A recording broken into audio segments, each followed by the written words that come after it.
Hi everyone, welcome to another session of this mini revision series of ancient history. So we will be discussing about the Harshas dynasty, which is the last dynasty of ancient Indian history. Though there was a period called Rajputana's period after Harsha's period, it was not considered as ancient history. It was a pre-medieval Indian history, we can say. And there were great kings and kingdoms like Pallavas, Cholas, Chalukyas, and Pandyas in South India. Their history is more important in art and architecture, art and culture point of view. So, our series and our study is totally in line with Ancient India R.S. Sharma textbook. That is NCERT that we generally study. So, our last topic in ancient history will be Harsha's dynasty only. So, let's get into the today's class. Today's class, I will be discussing about Harsha's dynasty and then I will give you a conclusion about the whole ancient history that I have taught you in the previous 12 classes along with today's class. That in 13 classes of overview and conclusion will be given in this class. I think this class will serve you a great purpose and I hope it do. So let's move into the topic of today, that is Harsha's dynasty. Harsha's period started in middle of 6th century AD. When Harshas were emerging, Punjab and northwest India was under the control of Hunas. Hunas are the people of Central Asia who has their origin from China, they say. Northwestern India was under many feudal lords. Then comes to the family background of Harshavardhana. Prabhakar Vardhana was the feudal lord of these feudal lords in post-Gupta period to the area called Thaneshwar.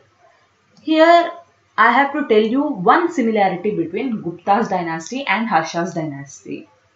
That is, these two dynasties have emerged from feudal lords only. They do not have Kshatriya's background by birth. That means they do not belong to Kshatriya dynasty by birth. They were feudal lords and emerged as kings afterwards. So that was the similarity between Guptas and Harshas. So Prabhakar Vardhan was the feudal lord of this area called Thaneshwar. Then after Prabhakar Vardhan's death, Rajyavardhana, who is the brother of Prabhakar Vardhan, became the feudal lord of this area Thaneshwar. Gradually, Harsha, who is the son of Prabhakar Vardhan, took over the whole area around Thaneshwar and established this empire called Harsha's empire. So it all started with Harsha only. Harsha dynasty was established by Harsha himself. The literary evidences that we found to construct the history of Harsha's period are like this. Banabhatta. He is a court poet of Harshavardhana. So he gave us literary source written in Sanskrit. So that literary source is Harsha Charitra. This Harsha Charitra describes about the history of Harsha. So all this history, his father's name and his uncle's name was taken from this Harsha Charitra itself. Huyan Sang. He is a foreign traveler who came to India in search of Buddhist texts. He gave us the detailings about the Harsha's empire and the religion and some other social status of Harsha's empire in his trade accounts. So he came in search of Buddhist texts, and one more important thing here is Harshavardhana was a follower of Hinduism and he was a Shaivite. He was worshipping Shiva. After the emergence of his empire, that is Harsha's empire, he had to be tolerant to other religions as well. In that way, he gradually became a Buddhist under the influence of this Chinese traveler called Huan Tasan. So this is a point of fact, please remember that. And there were also inscriptions in Harsha's time as well. These are not as widely spread as Ashokan inscriptions. In these inscriptions, we get to know that he attempted to move to South India but stopped by Chalukyas. So look at this map. This is the geographical kingdom of Harsha's empire. So his empire was constrained to this area itself, that is to the, we can say, middle of the India. But he could not get into South India. Chalukyas stopped Harshas to getting into South India. That was described in the Harsha's inscriptions itself. And one more thing, Kannauj became the capital after Pataliputra in Gupta's period and post-Gupta's period. Pataliputra was the center for the economy in Gupta's and post-Gupta's period. As the feudalism got into peaks, Kannauj became the capital in Harsha's empire. So Kannauj was the capital of Harsha's empire. Please remember it. Pataliputra was capital in Gupta's and post-Gupta's period. Here ends the discussion about Harsha's dynasty. As I have said you, I will be giving you a glance and conclusion or overview of the whole history that I have taught you. Ancient history that I have taught you. So let's get started with the conclusion of ancient history. After this, tomorrow's class will be about temples, focusing temples, that is architecture and art of ancient India. So, look at here. The cycle is like this. First Rigvedic period, then later Vedic period. Third will be the 6th century BC where Buddha period emerged. Here it is the beginning of second urbanization in 6th century BC when Buddha was prevalent. In fourth cycle, it was a fourth point, we can say it is a Mauryan period. Economy plus empire were emerging. There was momentum in urbanization. In 6th century BC, it was just a starting of urbanization, and in fourth point, that is Mauryan period, it was urbanization's momentum. In fifth point, we can see it is a post-Mauryan period and the urbanization reaches to its peaks. Next will be Gupta's period. This is the transition period from money economy to feudalism. So urbanization get into peaks and there was a great recession kind of situation, we can say. So due to that, I have discussed all this in Gupta's period class. So it is favorable to listen all the classes in order. You will understand the emergence of feudalism. So the transition period was under Gupta's period. Then in post-Gupta's period to Harshavardhana's period that we have discussed just now, the transformation of money economy to feudalism, here and here there was a transition only. However, the feudalism was started in Gupta's period and it took momentum in post-Gupta's period. And in Rajput's period, that is after Harshavardhana period, feudalism went to peaks. So this is about the ancient India, the change from urbanization to money economy to feudalism. Then we will look at the transformation of economy, polity, society and religion and administration in all these four stages, that is Rigvedic period, later Vedic period, in urbanization how it is, and in feudalism how it was. Economy was transformed like this. In Rigvedic it was pastoral economy, agriculture was just known to them. In later Vedic period they started trade and commerce along with the agricultural activities. In 6th century BC, trade and commerce took momentum and urbanization was started. When we come to the feudalism, urbanization went into peaks and it collapsed and then became feudalism. So there was start of feudalism in 6th century BC. Polity was transformed like this. First it was a tribal having tribal kings with no army.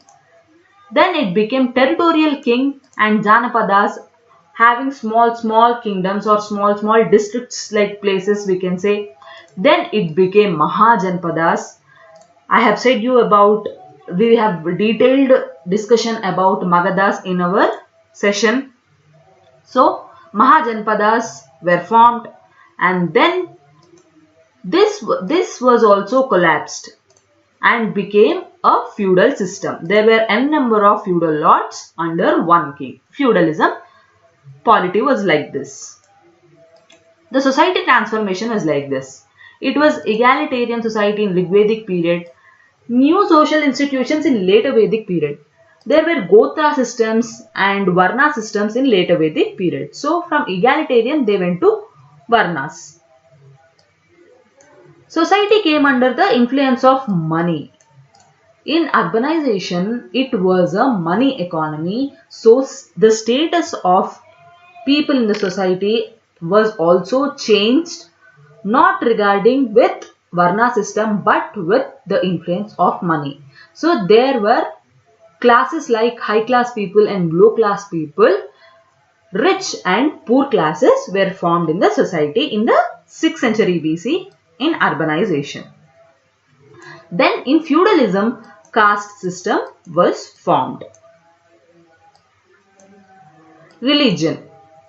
Rigvedic religion was Sanatan religion and next it became Brahmanical and Upanishad stream. Then religious reforms became which were against this Brahmanical and Upanishad stream, that were Buddhist and Jainism. In feudalism, there was rivalry with Brahmanism or Hinduism. This was the status of religion in these 4 eras. Administration, the transformation was like this. No officers were there, no taxation was there in Rigvedic period. In later Vedic, there was taxation beginning.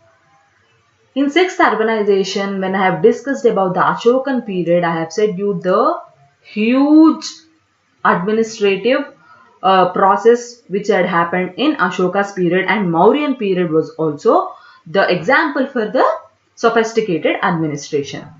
So there were officials, ministers, advanced taxation and advanced administrative systems. In feudalism, elaborated administration was there.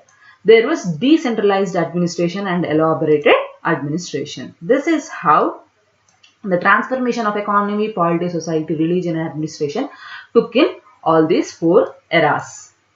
Then the most important and neglected part is about currency. We will look at the change of currency in this process of learning ancient history from Rigvedic to Harsha's dynasty, from Rigvedic to feudalism. So let's get started. Rigvedic period. There was barter system and no currency. Then we moved on to later Vedic period. It was agri economy, emergence of currency. The currency here, Nishak, is a term that you have to remember. Here Nishak in later Vedic period is called as currency. The term for currency is Nishak in later Vedic period. 6th century BC, when second urbanization was there, it was beginning of the second urbanization. 6th century BC, punch marked coins emerged. Then we have came to use the punch marked coins. After that, Mauryan period. This was the momentum to the second urbanization. The state controlled currency. Here the state means the kings controlled the currency. They were the people who minted the coins and took care of the and controlled the currency. We can see in Ashokan period and Maurya's period there were administrators or officers to take care especially the currency department.